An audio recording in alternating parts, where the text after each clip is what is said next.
Hello, hello. How's it going, all of you beautiful people around the world? My name is Ryan, aka, hey, say it with me, Blackbeard TCG. I hope you guys are all having an amazing day, and if not, hopefully I can make it a little bit better. Now, look, the One Piece OP-03 pre-release tournament is just around the corner. It's about 1 week away. I'm extremely hyped. I'm extremely excited because not only do we get our hands on our packs a little bit earlier, we're able to crack open those packs, hopefully get some cards that we need for our OP-03 decks, some staples, all that good stuff. We're able to meet some new friends, be able to compete for this beautiful winner card, which quite frankly, it's just going to be trade bait, or not even trade bait, money bait, just selling it. If I was to win, I'm just going to sell it. It's very similar to the Smoker. It's not going to see play. I mean, yes, obviously people played this VV in Zoro before, but we have since evolved. We're no longer primitive, and there are better Zoro builds out there that are not running this VV. So, I mean, it's a collector's purpose or just selling it, but more importantly, it's just fun. You get to make friends. You get to crack open packs with people that are there at the event. It's just a good time. It's just a really, really good time. And so whenever pre-release comes around, I am super hyped. So what's the point of this video? Well, the point of this video is I'm gonna help you guys win your pre-release event. But if you're going up against me, then lose so I can win my pre-release event. I'm playing. Let's get serious, guys. Okay, so the leaders. What leaders are you going to run at this event? Now, if you guys know me, you guys know I complained a little bit, as I like to do, about the fact that in terms of leaders, I was really disappointed that they don't make the pre-release lock behind the leaders of that set, you know, like give everybody like demo leader packages like when you sign up for the tournament, so you have all the leaders of that set that you can then pick from. Instead, you have to bring your own leader, and it can be from any set. And so unfortunately, again, guys, get ready to see Zoro, get ready to see Kid, but get ready to see Charlotte Katakuri. Now, what am I gonna play? Now, the thing is with Charlotte Katakuri is you have to pull him, right? Nobody's gonna have him. He's new to OP-03. You're going to have to pull this leader. Now, if you do pull him, I would highly recommend you really think about playing him. If I pull him, I'm going to be playing him. Why would I play him? Well, before I get to that, let's talk about Kid and let's talk about Zoro. First and foremost, at the end of the day, you can play whatever leader you want. It's going to come down to your pulls. Some people are going to have more 2K counters. Some people are going to have more blockers. Some people are going to have more valuable SRs, which we'll get to, that are actually playable. Some are going to have more dookie SRs. It's all RNG. That's the beauty of the format. You can't predict what your opponent has, can't predict what counters they have, what events they have. So your leader does matter in some sense, and you want to give yourself the best chance to win depending on the leaders that you're using. And so because of that, Zoro will always be good because its effect is great. It doesn't matter how you build your deck. Every character gets 1,000 power. Boom. Zoro is useful. It's just a good effect. Uses Captain Kid, he's going to be able to swing tight twice. It's always going to be useful, right? As long as this type of format persists, I don't see a world where we would oppose to be playing Zoro and Kid. I think you cannot go wrong. I'm not here to debate, oh, you have to play Kid. Kid's better than Zoro. You have to play Zoro. Zoro's better than Kid. No, that's not the point of this video. That's not the point I'm making. I'm making the point that when you go into this event, bring both, and then based on your pulls and how you want to build your deck, then you could pick if you want to play Zoro or Kid, right? That's the approach I would take. Now, for me, if I pull Katakuri, I'm playing Katakuri. Why? Because I think that he will fall into that category, again, going forward, of being a leader that will always be played. Why is that? Because his effect is generic for this format. With one Dawn attached, he's going to be 6,000 power, but he's going to bump himself up to 7,000 power. And this is something that I always like to talk about. I talked to a couple people that have won pre-release tournaments, and they agree with my headcanon, my theory behind this. It's not groundbreaking or anything. In fact, it's common sense. In this format, 6,000 is 7,000 and 7,000 is 8,000. For those of you that aren't picking up what I'm putting down, not everybody has access to a bunch of 2K counters. So you might think, when you're usually playing, sometimes you're thinking like, okay, I need to get to 7,000. If I'm facing Nami, okay, I want to get to 9,000 because of all the events. You don't really need to think like that in this format, because more often than not, people are going to have cards without counters. And when they do have counters, they're probably going to be 1K counters. And so all of a sudden, 6,000 power feels like 7,000 because they need to discard 2 cards. 7,000 power feels like 8,000. So you guys can see what I'm saying, just because of how the numbers work, right? The decks are not going to be optimally built. So because of that, Charlotte Katakuri being able to get up to 7,000 power for one Dawn is extremely powerful. Now that's not it, right? It gets even better. when you're able to look at the top life of your opponent's life, the top life of your opponent's life. Hey, I do this all in one take. All right, guys, cut me some slack, okay? When you look at the top card of your opponent's life, that is invaluable information. Why do I say that? Why am I hyping this up? Why do I think that this is so powerful? You have to remember, this is a format where everything is unpredictable. Even your opponents, they put together their deck constructed from the packs that they got, but you being able to know what they're going to have coming up is going to be so valuable, because one of the weaknesses in this format when you're going up against someone is you can't predict what they have, because they could be playing anything. But Charlotte Kategori at least gives you what they are going to get. What are they gonna get the next time you attack? What are they gonna get the next couple times you attack? Oh, let me push that towards the end of the game so I know when you do draw that, you're not gonna be able to do shit with it. You know what I mean? Like, it allows you to quote unquote cheat in a format that is supposed to give you advantages because you could play anything. Do you see what I'm saying? Hopefully I'm articulating it in a way that you guys can understand. Long story short, I think Katakuri is going to be absolutely amazing going forward in this type of format. If I pull it, I will be playing it. And in future pre-releases, this is a leader I will always consider. I think it will be the core trio between Katakuri, Kid, and Zoro. Can't go wrong with those. Okay, so now let's break down what you want to play. Now, audio, if we talk about blockers, we have a bunch of blockers here, but I want to talk about audio real quick. Who's a common? We're going to go through some of the common cards. We're going to go through the commons and uncommons together in a little bit.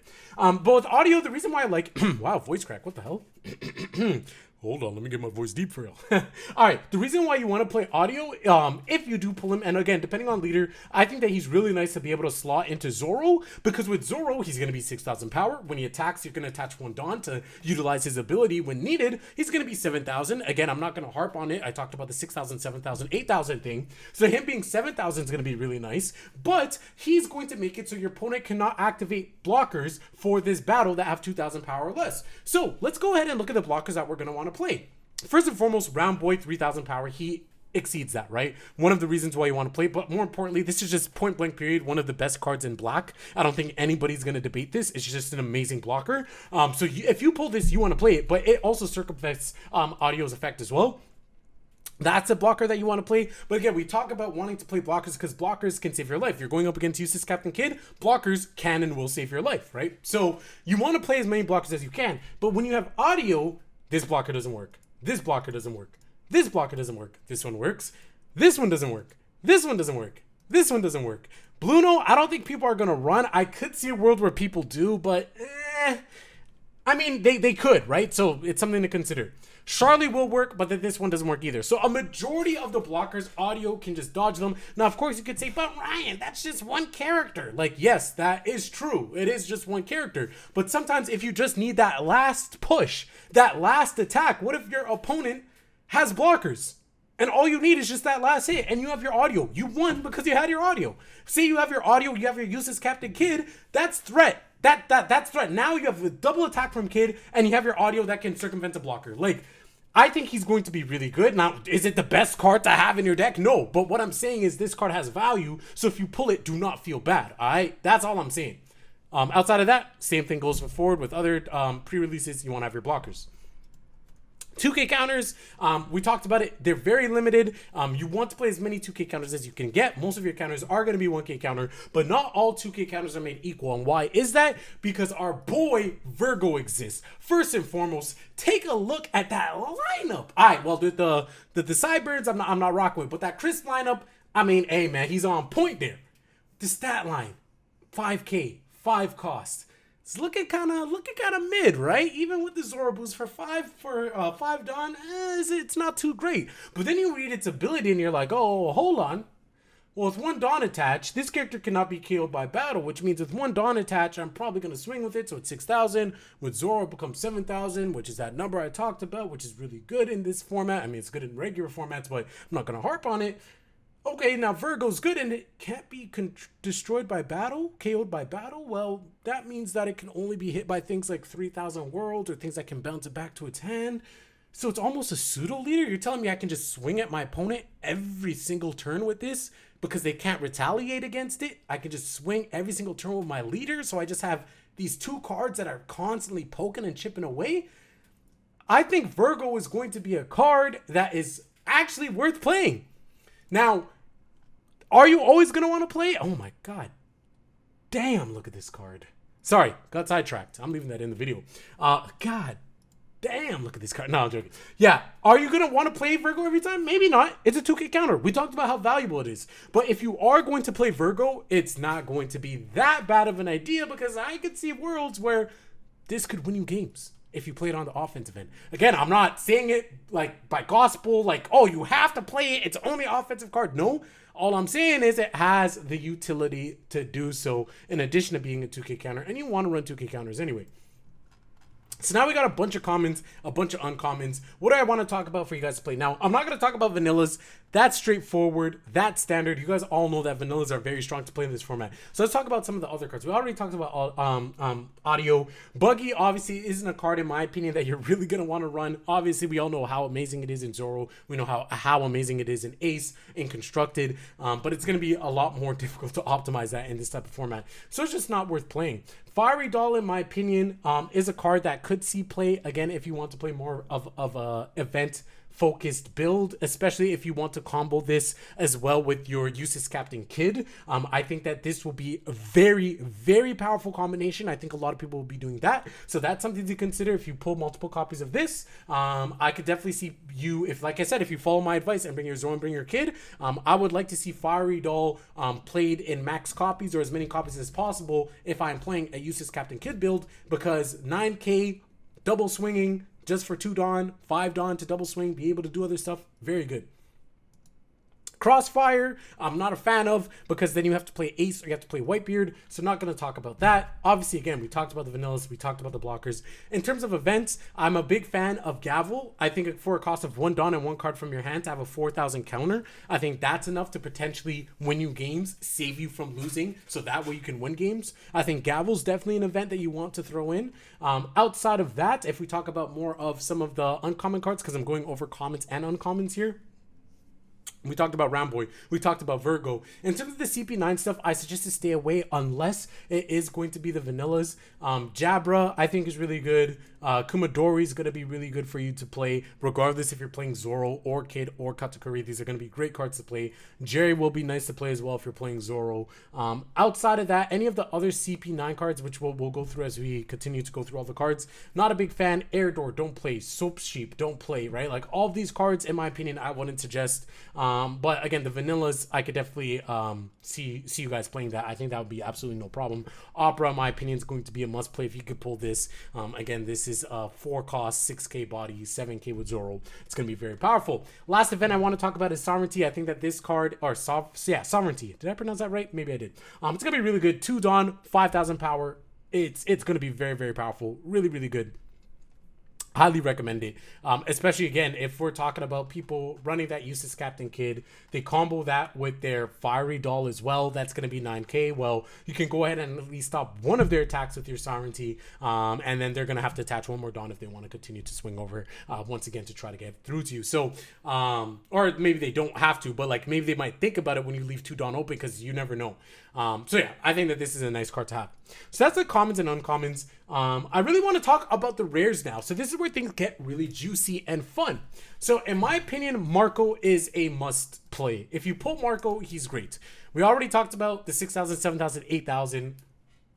Sorry, the 6,000, 7,000, 8,000 rule that I talked about a little bit earlier. I'm getting a little bit dry because I've just been talking and talking with no break. I got some water on the side here, but hey, we do this all in one take, people. You feel me? So we got Marco here.